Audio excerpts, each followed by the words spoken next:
Okay, now we are going to start Coulomb's law in vector form. Coulomb's law in vector form. जरा देखिएगा, मैंने आपको Coulomb's law बताया था।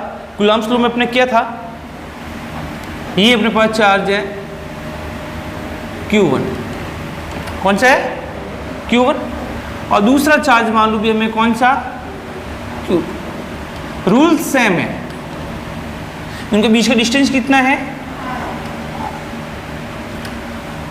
कोई प्रॉब्लम, ठीक है। By vector, by Coulomb's law क्या है, force between charges is equal to 1/4πε0, यहां तक okay. Product of magnitude of charge Q1 Q2 and inversely proportional to square of distance. ये अपने पास बेटा क्या है, फॉर्मूला है कि नहीं है। ये कौन से लॉ से है, कूलम्ब्स लॉ से। किसे, कूलम्ब्स लॉ। अब जरा देखिए, ये तो आपके पास सिंपल कूलम्ब्स लॉ के स्टेटमेंट से अपन ने ये रिलेशन लिखा है यहाँ पर, लेकिन अगर मुझे वेक्टर फॉर्म में निकालना है तो भाई साहब अपन इसको पोजीशन के रूप में लिखेंगे, नहीं लिखेंगे कि किस चार्ज Q1 और Q2 का अपन ओरिजिन के एलोंग उसकी पोजीशन क्या है, पोजीशन से डिनोट करेंगे। डेफिनेटली यहाँ पर 2 चार्ज सिस्टम है तो यहाँ पर 2D सिस्टम लगेगा। कौन सा लगेगा, 2D सिस्टम लगेगा। अब देखो, अगर मैं इसको कोऑर्डिनेशन ज्योमेट्री के अलोंग इनको मैं रिप्रेजेंट करूं, मैंने बोला भैया ये पास एक्स एक्सिस है और ये पास क्या है, ठीक। हाँ 3D में भी कर सकते हैं, ऐसी कोई बड़ी बात नहीं है। उसमें एक्स वाई जेड, उसको तीनों आपके पास क्या हो जाएंगे, कार्टेशियन आ जाएंगे। फिलहाल मैं बात कर दूं, ये 2 एक्सिस मान लो, यहाँ पर आपके पास 2 चार्ज मान लो भैया, एक चार्ज है Q2 और दूसरा चार्ज है भैया कौन सा, Q1 का पोजीशन वेक्टर बेटा कितना है R1 और Q2 का पोजीशन वेक्टर कितना है भैया, तो इसका R1 क्या है, position vector of charge Q1 charge का पोजीशन वेक्टर है। सेकंड मैं डिनोट कर दूं R2 वेक्टर, R2 वेक्टर क्या होगा बेटा, पोजीशन ऑफ चार्ज Q2, तो मैं बोलूंगा बस भैया पोजीशन ऑफ चार्ज, यहां तो कोई दिक्कत नहीं। अब जरा देखिएगा, मैंने आपको वेक्टर्स एडिशन पढ़ाया होगा, ट्रायंगल मेथड से पढ़ाया था। अब उसमें क्या होता है, एक वेक्टर आपके पास है A वेक्टर और दूसरा वेक्टर भी ये क्या है B वेक्टर, ये क्या हो जाएगा भैया, रिजल्टेंट वेक्टर होगा कि नहीं होगा। और जरा देखो, एक वेक्टर का हेड दूसरे वेक्टर के टेल से जुड़ी हो तो तीसरे वेक्टर की जो वैल्यू होती है बेटा वो फर्स्ट वेक्टर प्लस। अब जरा देखना, सिमिलर में यहां पर देखूं, देखो इसको dot dot dot dot dot dot dot में मिला दो, आगे ना, यहां पर Q2 का Q1 के रेस्पेक्ट में पोजीशन वेक्टर निकालूंगा, Q2 का Q1 के रेस्पेक्ट में, और जब मैं Q1 की बात करूंगा तो Q1 का Q2 के रेस्पेक्ट में निकालूंगा। तो सबसे पहले मैं बात करता हूं भैया,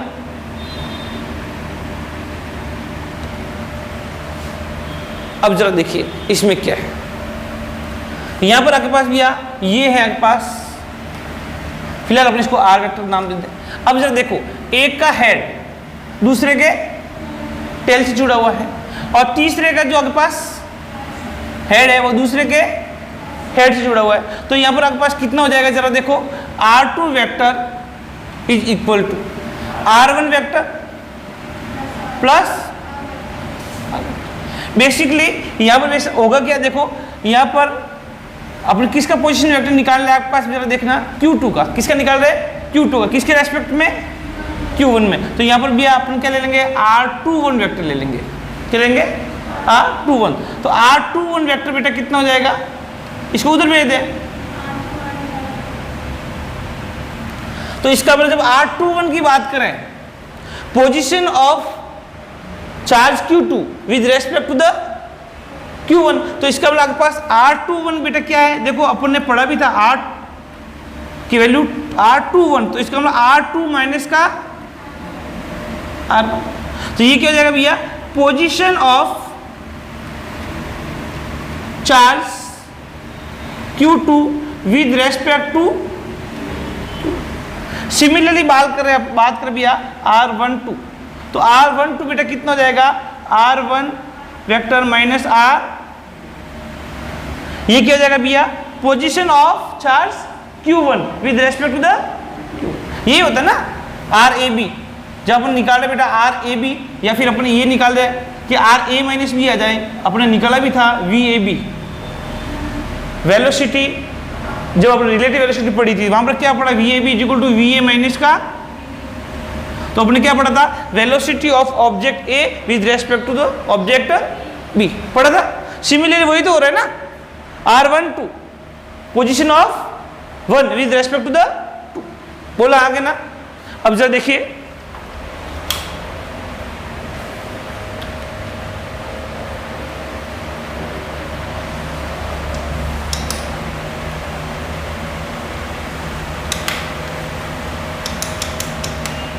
अब जरा देखो, तो इसका मतलब मैं क्या बोल दूंगा बस भैया, position of charge Q1 with respect to charge, यहां तक कोई प्रॉब्लम।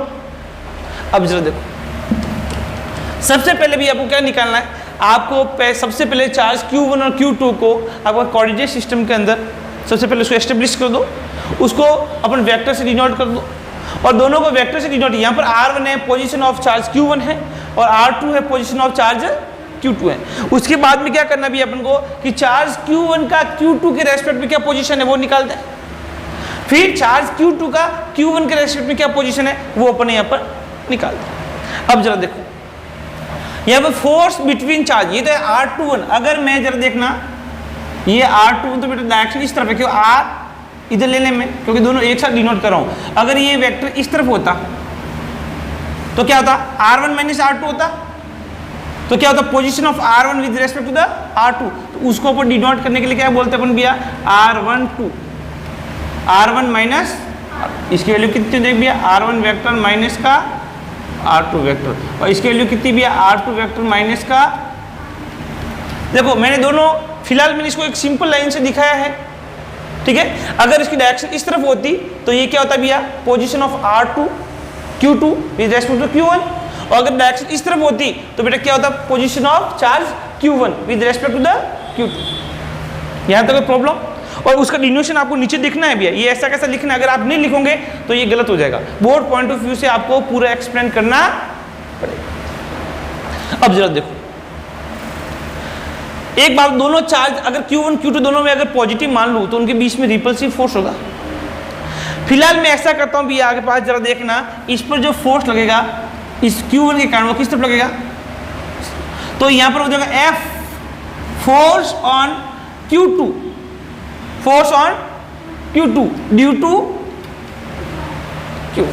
तो मैं इसको क्या बोल दूंगा यहां पर भैया, F21 वेक्टर क्या होगा बेटा, फोर्स ऑन चार्ज, पहले कौन है Q2, तो मतलब चार्ज किस पे लग रहा है, Q2 पर लग रहा है, किस पे लग रहा है Q2, तो force on charge Q2 due to charge Q1। अब देखो भैया इस Q1 पर फोर्स की बात कर रहे हैं, तो इस Q1 पर Q2 के कारण फोर्स किस तरफ लगेगा भैया, अच्छा इस फोर्स को अपन कौन से बोलेंगे, force on charge Q1 with respect to the, तो इसका मतलब ये अपन यहाँ क्या बोलेंगे, F12 वेक्टर क्या हो जाएगा, फोर्स ऑन, ये ऑन है बेटा, ऑन चार्ज Q1, क्योंकि यहाँ 1 है तो Q1 ड्यू टू चार्ज। अगर आपने ये डिनोशन कर दिया, अगर आपने रिप्रेजेंट कर दिया ऐसे, तो भैया आपका 50% तो ये सॉल्व हो गया, क्योंकि इसके 50% मार्क्स इसी के होते हैं, आगे ना। तो ये तो आपको सॉल्व करने ही करने हैं। अब चलते भी अपन आगे। अब जरा देखिएगा, मैं इसको बाय कूलम्ब्स लॉ से इसको रिप्रेजेंट करूं, किससे करूं भैया? कूलम्ब्स लॉ से। तो क्या होगा जरा देखना, by Coulomb's law,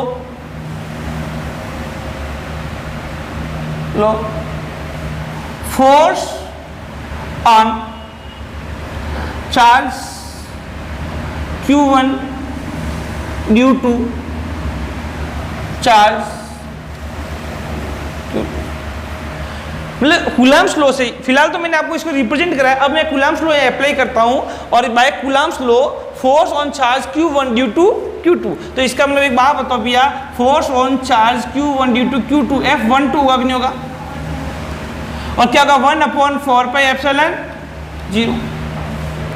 Q1 Q2 upon, अच्छा F12 की डायरेक्शन किस तरफ भैया?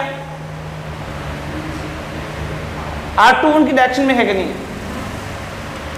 सॉरी 12 डायरेक्शन इस तरफ है।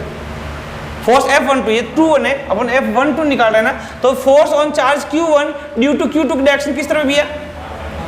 इसका इस फोर्स में आगे पोजीशन क्या है? R12। तो मैं क्या बोलूंगा आपका सी भैया? R12 का स्क्वायर। लेकिन अगर ये वेक्टर फॉर्म में है तो भैया मेरे को इसमें वेक्टर फॉर्म में दिखाना पड़ेगा, नहीं पड़ेगा? और वेक्टर फॉर्म में दिखाने के लिए मैं यूनिट वेक्टर लिखता हूँ।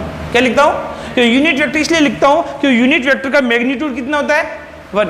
इसका 1 से किसी से मल्टीप्लाई करें तो फर्क पड़ता है क्या? नहीं पड़ता। लेकिन यूनिट वेक्टर का मैग्नीट्यूड तो 1 होता है, लेकिन उसका डायरेक्शन होता है। It means unit vector have a particular direction but magnitude is 1। तो 1 का किसी से मल्टीप्लाई करो, कोई फर्क है, मतलब इस फोर्स के मैग्नीट्यूड में कोई फर्क नहीं पड़ेगा। लेकिन अगर उसको अपने यूनिट वेक्टर के द्वारा शो किया है तो इसका मतलब वो डायरेक्शन को शो कर रहा।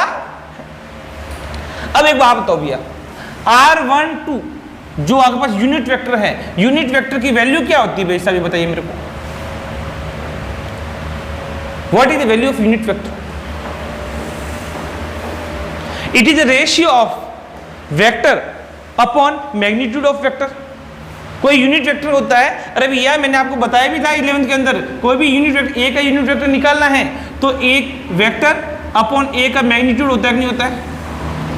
अच्छा, मैग्नीट्यूड को भी अपन डायरेक्ट ए से भी लिख सकते हैं, नहीं लिख सकते?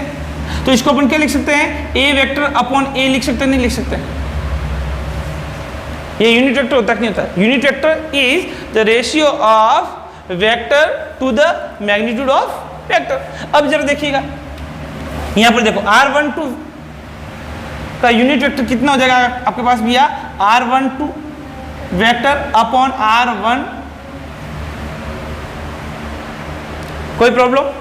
इसका मतलब भैया एक बात बताओ, F12 कितना हो जाएगा? F12 vector is equal to 1/4πε0 Q1 Q2 upon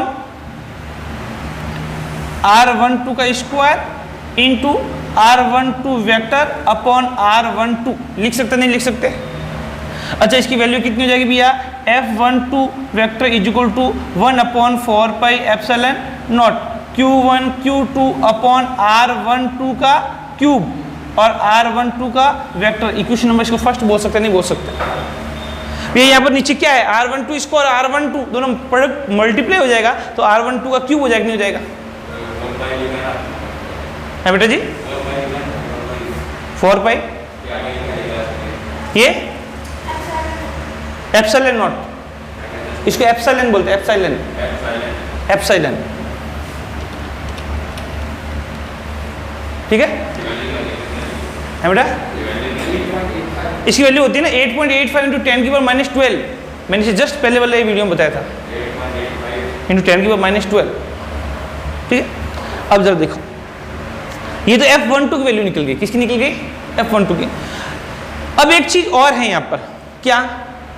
आप Q1 से Q2 तक जाओ और Q2 से Q1 तक जाओ, डायरेक्शन दोनों की क्या है? अपोजिट है, लेकिन मैग्नीट्यूड सेम होगा कि नहीं होगा? अरे भैया आप यहाँ से दिल्ली गए, आप यहाँ से दिल्ली गए, यहाँ से दिल्ली गए, अब आप दिल्ली से यहाँ पर आए, तो आप जितना किलोमीटर चलोगे उसकी वैल्यू सेम होगी कि नहीं होगी? लेकिन दोनों की डायरेक्शन क्या होगी? एक दिल्ली की तरफ जा रहे हैं और एक दिल्ली से आ रहे हैं, दोनों की डायरेक्शन क्या हो जाएगी? अपोजिट। और एक बात और बताओ, जब भी किसी वेक्टर में अपोजिट डायरेक्शन करनी होती है तो अपन क्या करते हैं? माइनस का मल्टीप्लाई करते हैं। क्या करते हैं? मैंने बोला भैया यहाँ पर कोई वेक्टर ए है, क्या है? ए वेक्टर है। अब इसका मैग्नीट्यूड चेंज नहीं करना है लेकिन डायरेक्शन चेंज करनी है, तो जरा अगर मैं इसका अपोजिट कर दूंगा, इसका मैग्नीट्यूड सेम है लेकिन डायरेक्शन क्या है? अपोजिट। तो इसको रिप्रेजेंट करने के लिए इसके आगे माइनस लगा देते हैं, माइनस लगाते ही उस वेक्टर की डायरेक्शन क्या हो जाती है? अपोजिट हो जाती है। हाँ क्या ना? अब जरा देखो bye diagram we can say R12 vector का जो मैग्नीट्यूड है which is equal to R21 vector and let assume it is R। मैंने बोला इसकी वैल्यू कितनी है? R, क्योंकि R12 और R21 दोनों की डायरेक्शन क्या है? अपोजिट है, लेकिन मैग्नीट्यूड क्या है भैया? सेम है। अगर वेक्टर फॉर्म में लिखूं तो R12 vector is equal to minus का R21, मैंने आगे माइनस लगा दिया, इसका मतलब R12 R2 का मैग्नीट्यूड सेम है लेकिन डायरेक्शन क्या है? अपोजिट है। अगर मैं R12 vector is equal to R21 vector लिख दूं तो बराबर नहीं होगा। क्यों? क्योंकि वेक्टर के अंदर तो डायरेक्शन चेंज है तो आगे माइनस लगना चाहिए। दोनों की डायरेक्शन अपोजिट है और अपोजिट को वापस सही करने के लिए मुझे क्या करना पड़ेगा? माइनस का मल्टीप्लाई करना पड़ेगा। R12 वेक्टर और R2 वेक्टर दोनों का मैग्नीट्यूड सेम है लेकिन डायरेक्शन सेम नहीं है, लेकिन किसी एक के आगे मैं माइनस का मल्टीप्लाई कर दूंगा तो उसकी डायरेक्शन क्या हो जाएगी? उल्टी हो जाएगी। जब उसकी उल्टी होगी तो दोनों की क्या होगी? सेम होगी। तो दोनों सेम होगी तो भैया उनका वैल्यू क्या हो जाएगा? सेम हो जाएगा। तो इसका मतलब मैंने कहने का मतलब ये है कि भैया ये ए वेक्टर है, ये बी वेक्टर है। अब एक बात, तो ए वेक्टर क्या बी वेक्टर के इक्वल है क्या? नहीं। मैंने बोला मैग्नीट्यूड दोनों का सेम है लेकिन डायरेक्शन क्या है? अपोजिट है। इसका मतलब ए वेक्टर, इसके आगे मैंने बी वेक्टर के आगे माइनस लगाया, माइनस लगाते इसकी डायरेक्शन क्या हो जाएगी भैया? अपोजिट होगी। अब ए वेक्टर बी वेक्टर दोनों बराबर है कि नहीं है? अब बराबर हो तो माइनस के आगे क्या करना पड़ेगा भैया? मल्टीप्लाई करना पड़ेगा। अब जरा देखो तो R12 vector is equal to minus R21। अब ये देखो मैं इसको थोड़ा सा मिटा देता हूं। अब बात करते भैया सिमिलरली, या फिर इसको इक्वेशन नंबर 1 को थोड़ा सा मॉडिफाई कर दें। यहाँ पर F12 is equal to 1/4πε not Q1 Q2 upon R12 का, या R का क्यूब बोले क्योंकि ये R है तो इसको बोले भैया R का क्यूब और R12 वेक्टर। इसको इक्वेशन नंबर क्या दे दे भैया आपके पास?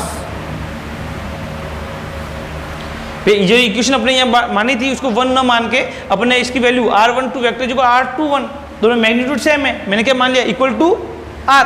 अच्छा दोनों की डायरेक्शन अपोजिट में आगे माइनस लगा दिया तो भैया R12 क्यूब की जगह तो मैंने क्या लगा दिया भैया पास? R लिख दिया तो R क्यूब हो जाएगा और R12 वेक्टर को एज इट इज लिख दिया। अब जरा देखो similarly force on charge Q2 due to charge Q, इसका अपोजिट हो जाएगा। तो इसका मतलब क्या हो जाएगा? देखो F force on charge Q2 due to Q1 vector जो क्या हो जाएगा? 1/4πε। अब देखो Q1 Q2 अपॉन R का क्यूब भी आएगा क्योंकि इधर से इधर जाओ, इधर से इधर जाओ, R तो आपके पास वैल्यू क्या सेम है तो R का क्यूब भी आएगा, लेकिन R12 की जगह बेटा क्या जाएगा? R21। बोला हाँ क्या? एक बात बताओ, अपन अच्छी तरह से जानते हैं क्या कि R जो 21 है वो किसके इक्वल है? माइनस R12 के इक्वल है कि नहीं है?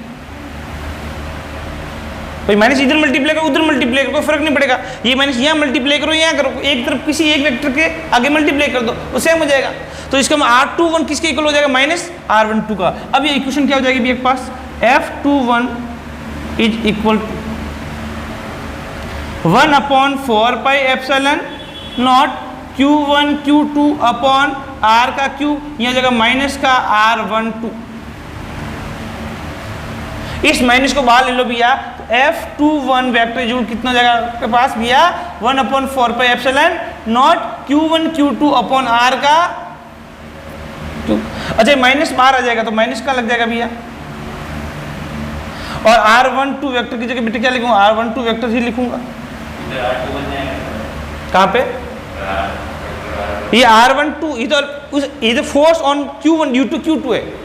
मैंने अब किसके लिए बनाया भैया, force on Q2 due to Q1, तो अपने उसके लिए डेराइव करा अपने इस इक्वेशन के अंदर, मतलब force on charge Q2 due to Q1 में अपने किसकी वैल्यू रख दी भैया R21 की, तो R12 को आ गया। अब मैं इसमें इक्वेशन 1 से वैल्यू रख देता हूँ, क्या बेटा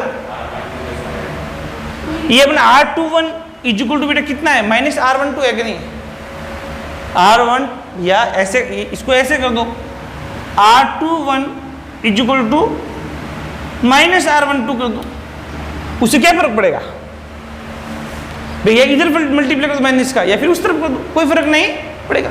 अब मैंने क्या करा भैया, यहाँ R21 की वैल्यू है ना, मैंने यहाँ से लिख दी,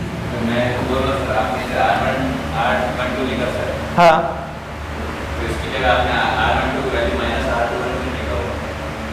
फिलहाल मैंने नहीं लिखा, वो मैं अब आगे लिखूंगा।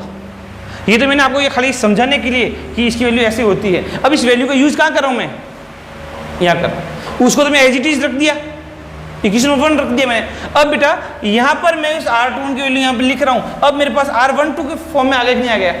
अब देखा बेटा के पास comparing by equation first, comparing by equation first. अब जब देखो ये पूरी जो वैल्यू है, ये इक्वेशन 1 से देख लो आप, किसकी वैल्यू है F12 की वैल्यू है, किसकी वैल्यू है F12 की, तो इसका मतलब आपके पास क्या होगा F21 vector is equal to minus तो है, ये पूरी वैल्यू किसकी है F12। It means force on charge, force on each charge is equal in magnitude but opposite in direction. इसका मतलब Q2 पर Q1 पे फोर्स और Q1 पर Q2 फोर्स जो लग रहा है उनकी वैल्यू तो मैग्नीट्यूड तो क्या है इक्वल है, बट माइनस आगे आ रहा है, इसका मतलब आपके पास क्या होगा, उनकी डायरेक्शन क्या होगी भैया अपोजिट होगी। तो अपन बोल सकते हैं according to the vector form Coulomb's law force on each charge is equal in magnitude but opposite in direction. अगर आपके पास आता है भैया कि define the Coulomb's law in vector form, तो बेटा आपको ये डिफाइन करना है, और इसमें जो थियोरेटिकली जो मैंने लिखवाया था वो बहुत ज़्यादा इसके अंदर वेट रखता है, तो वो तो आपको आना ही समझ में आ गया, श्योर 100%, कोई दिक्कत नहीं है। मतलब वेक्टर फॉर्म में है तो वही है, लेकिन उसको थोड़ा सा वेक्टर रिप्रेजेंट कर दिया बस, आ गया ना। अब इससे बहुत अच्छे क्वेश्चंस भी बनते हैं, कैसे जरा देखना।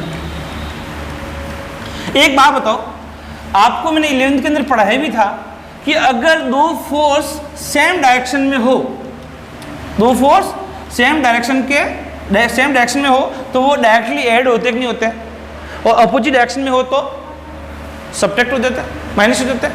अब जरा देखिएगा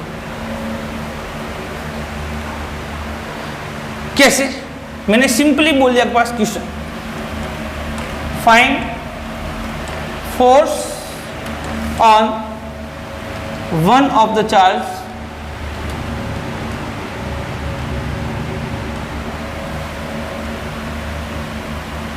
if three equal charge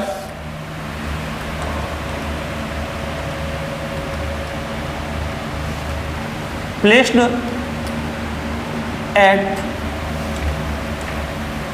corner of equilateral triangle.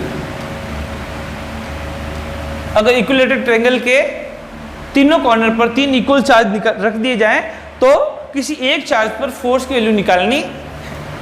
अब जब देखो इक्विलेटरल ट्रायंगल है, इसका मतलब आपको तीनों साइड्स क्या भी है,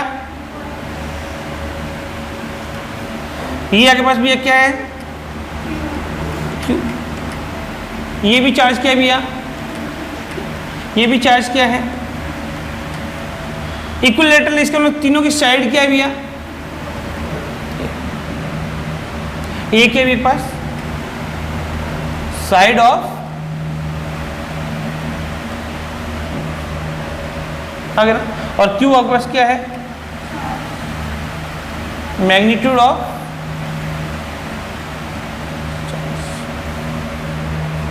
आ गया ना। अब जो देखिए फिलहाल मैंने इसको बोल दिया भैया, let assume this is Q1 is equal to Q2, Q2 is equal to Q और Q3 is equal to Q। तीनों चार्ज की वैल्यू आपके पास क्या है, सर। तो मैंने Q1 Q2 Q3 मान लिया ताकि मैं इसको इजीली सॉल्व कर पाऊँ। अब जरा देखो, किसी एक चार्ज पे वैल्यू निकालता हूँ भैया, ये Q3 है इज इक्वल टू, अब देखो Q1 के कारण Q3 पर फोर्स लगेगा, वो इस डायरेक्शन में लगेगा नहीं लगेगा, तो मैं अपना force on Q3 due to Q1। अब मैं बात करता हूँ Q3 पर Q2 के कारण भी फोर्स लगेगा नहीं लगेगा, तो मैं बोलूँगा और फोर्स डायरेक्शन ऐसे होगी, रिपल्सिव क्या होगी, दोनों की तीनों की वैल्यू क्या है, सेम है, तो आपके पास क्या हो जाएगा, जब देखिएगा हाँ, ये अब किसी एक चार्ज भी निकालना है तो Q3 पर Q1 के कारण लग गया और Q3 पर Q2 के कारण लग जाएगा, तो इसका मतलब कितना होगा, force on Q3 due to, तीनों की साइड A है तो भी इसका एंगल भी कितना होगा, 60 डिग्री होगा कि नहीं होगा, each angle of equilateral triangle is 60 degree. अब जरा देखिएगा ये 60, ये भी कितना जाएगा, अब देखिएगा आपके पास force on charge Q3 due to charge Q1, तो कितना हो जाएगा आपके पास भैया, 3 1 force on charge Q3 due to Q1 equal बेटा कितना हो जाएगा, अपन मैग्नीट्यूड रूप में निकाला भैया, तो कितना हो जाएगा 1/4 पाई Q इंटू Q, जिसका Q स्क्वायर हो जाएगा अपॉन डिस्टेंस कितना हो जाएगा A, क्योंकि फोर्स की वैल्यू बेटा कितना हो जाए 1/4 pi epsilon not Q1 Q2 upon R का, मैं 1/4 पाई एप्सिलॉन नॉट की जगह बेटा K भी लिख सकता हूँ, ये स्मॉल K लिखना क्योंकि कैपिटल K अपन डाइलेक्ट्रिक कांस्टेंट के लिए डिनोट करते हैं, इसलिए स्मॉल K लिखते हैं। अब बुक्स में तो क्या होता है, लिखते कैपिटल K और जब डाइलेक्ट्रिक की बात आती है उसको बेटा थोड़ा ठीक कर देते हैं K को, वहां पर अपन डिफाइन कर सकते हैं, यहाँ पर अपन बेटा क्या कर सकते हैं, क्योंकि अपन बार बार उसके ऊपर रिपीट तो कर नहीं सकते, तो अपन क्या बोलते हैं, small K is 1/4 pi epsilon 0 और capital K is for dielectric constant. अब जरा देखो, this is equation number, similarly force on charge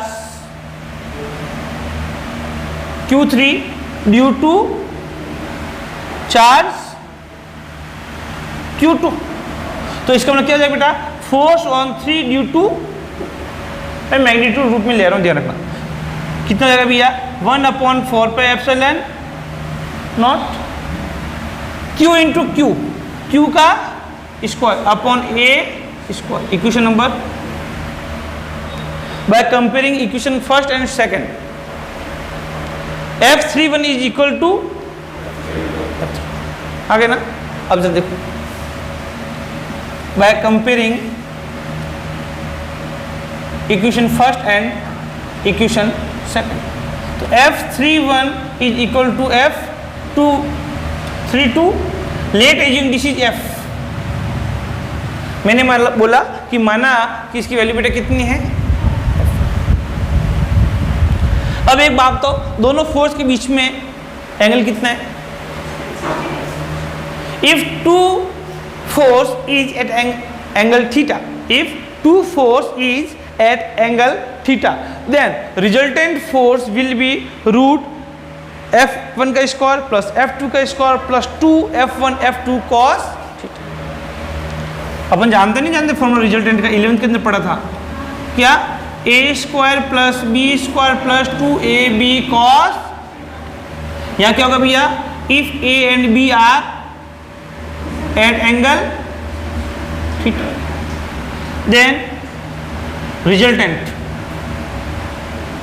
is R, तो इसमें रिजल्टेंट आर के लिए होती कि नहीं होती है, आगे ना। तो इसका मतलब एफ नेट कितना जाएगा अभी एक पास, जरा देखो एफ नेट बीचों बीच कहीं होगा कि नहीं होगा, देखो ये F31 है, ये F31 होगा, ये F32, ये F32 होगा, और ये बेटा F नेट होगा कि नहीं होगा, तो इसके पैरेलल ये हो जाएगा, इसके पैरेलल ये हो जाएगा, ये रिजल्टेंट बीचों बीच आएगा, क्योंकि दोनों फोर्स भी क्या है सेम है, तो बेटा कितना हो जाएगा रूट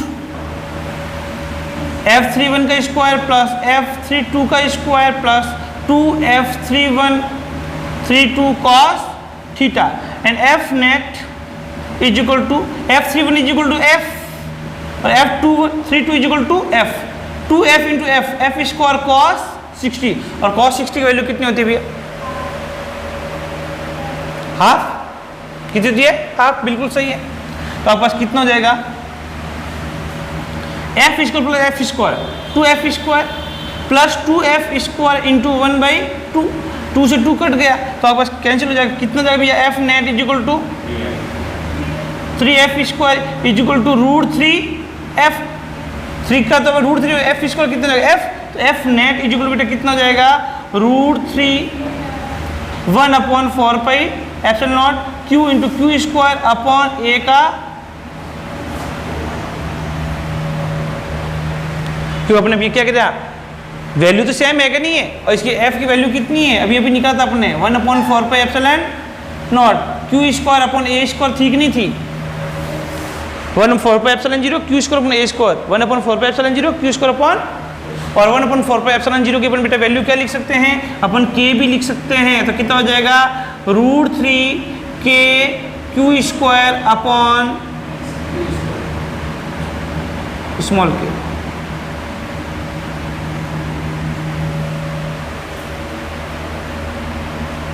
क्या ना इजीली कर सकते हैं, कोई दिक्कत नहीं, अगर इससे कोई बड़ा क्वेश्चन आया तो भी आप कर सकते हो, श्योर 100%। एक क्वेश्चन और करें अजीत,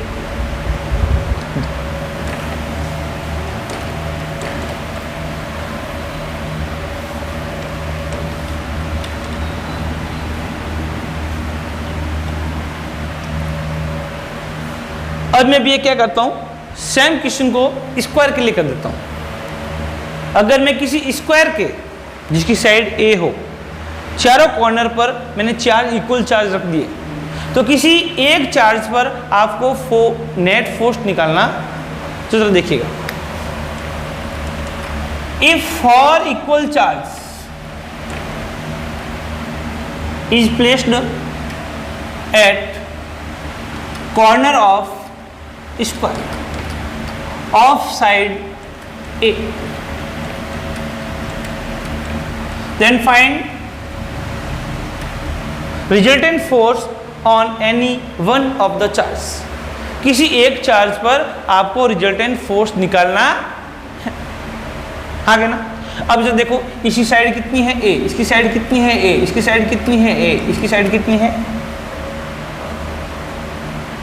कोई दिक्कत। अब जब देखो इसको अपने मान लिया भैया, लेट एज्यूम QA बराबर Q, इसको A पॉइंट मान लो, आगे ना। इसको QB बराबर क्या मान लो भैया Q, इसको B पॉइंट मान लो, QC जो क्या मान लो भैया Q, इसको C पॉइंट मान लो, और QD इक्वल क्या मान लो भैया Q, इसको कौन सा पॉइंट मान लो भैया, आगे ना। अब जब देखो force on QA due to नीचे क्या होगा नहीं, push downward, force on QA due to QD right side होगा नहीं होगा। अच्छा इन दोनों का रिजल्टेंट भी कितना होगा,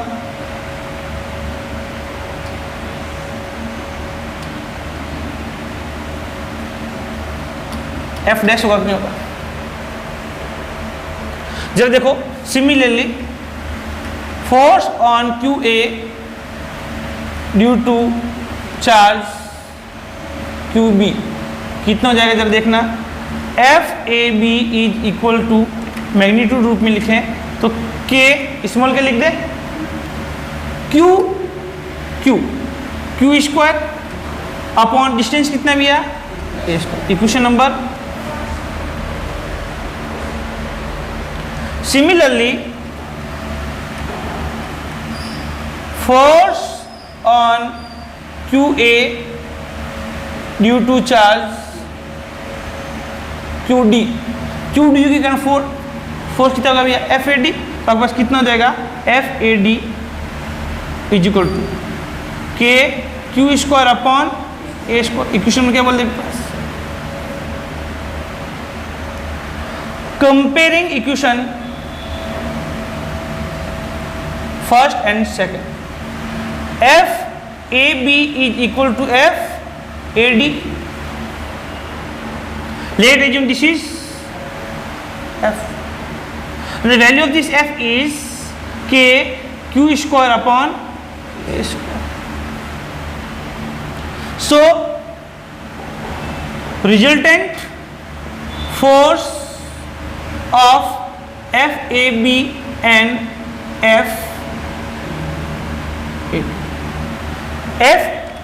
FAB और AD, AB और AD दोनों का बेटा रिजल्टेंट कितना बोला मैंने आपको, F डैश बोला। So F dash is equal to resultant of FAB and FAD। Here FAB and FAD are equal in magnitude and perpendicular to the each other. It means cos theta is equal to 90। Resultant is what, root A square plus B square plus 2AB cos theta, और theta is equal to 90। तो cos 90 की value कितना होता है, 0। तो resultant की value कितना होगा, root A square plus B square. So resultant कितना हो जाएगा आपके पास, F dash is equal to FAB square plus FAD square which is equal to F square plus F square is equal to root 2F square. So F dash becomes what? This is root 2F and value of F is equal to root K Q square upon A square. This is equation number 3. सबसे पहले अपने FAB और FAD की value find करें। दोनों एक दूसरे के परपेंडिकुलर है और मैग्नीट्यूड में इक्वल है, तो रिजल्टेंट की वैल्यू कितना होगा, अंडर FAB का स्क्वायर प्लस FAD का स्क्वायर। क्योंकि मैंने आपको बताया भी था, अगर दो आपके पास कोई भी वेक्टर क्वांटिटी होती हैं एक दूसरे के परपेंडिकुलर होती हैं तो ये जो रिजल्टेंट की वैल्यू होगी R की वैल्यू होती है वो होती है A square plus B square plus 2AB cos theta. यहाँ पर cos थीटा 0, cos 90 है, cos 90 की वैल्यू कितनी है 0, ये पूरा 0 हो जाएगा। तो रिजल्टेंट की वैल्यू कितनी हो जाएगी भैया, A square plus B square. ऐसा मैंने आपको 11th के अंदर बता चुका। अब जरा देखिए, force on charge QA due to QC। अब एक बात बताओ भैया, ये जो फोर्स लगाएगा उसकी डायरेक्शन कुछ ऐसी होगी कि नहीं होगी। तो force on A due to C की वैल्यू किस तरफ होगी, नीचे की होगी कि नहीं होगी। अब ये A है, ये A है, तो ये वैल्यू कितनी हो जाएगी आपके पास भैया, रूट 2A होगी कि नहीं होगी, होगी। तो फोर्स कितना हो जाएगा भैया, force on A due to C is equal to K Q into Q का स्क्वायर अपॉन डिस्टेंस कितनी भैया, रूट 2A का square. This becomes KQ square upon 2A square. This is equation number. Point to be noted here, resultant of FAB and FAD is F dash and force on A due to QC is equal to FAC, and here F dash is in same direction of FAC If two forces are in same direction, then we can add directly. अगर दो force की value same direction में हो तो अपन उन दोनों force को directly add कर सकते हैं. Here F dash and FAC is in same direction, so we can add, अपन इसको डायरेक्टली ऐड कर सकते हैं. तो ये कितना हो जाएगा भैया, F net is equal to F dash plus F A. कोई problem? So F net, F dash की वैल्यू कितनी भी एक पास, √2k² अपॉन ए स्क्वायर, और एफ ए सी की वैल्यू कितना है, k² upon 2a square. What will be common here, k² अपॉन a square is common, so √2 plus 1 upon,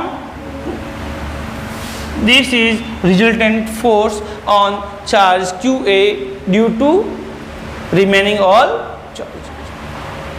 अब नेट फोर्स निकाल सकते हैं नहीं निकाल सकते हैं? अब बताओ इजी है कि नहीं? तो कूलम्ब्स लॉ बहुत इजी एक टॉपिक है, और बच्चों ये इंपॉर्टेंट भी है बोर्ड पॉइंट ऑफ व्यू से, क्योंकि आपके पास बोर्ड के अंदर या तो कूलम्ब्स लॉ डायरेक्टली वो आपको पूछते हैं, या फिर आपको उस पर न्यूमेरिकल पूछते हैं. तो आप डायरेक्टली अपना और भी क्वेश्चन है, इस पर बहुत सारे क्वेश्चन करेंगे. फिलहाल मैंने आपको समझाने के लिए आप वापस एक बार कूलम्ब्स लॉ को पढ़ें और न्यूमेरिकल्स भी करें.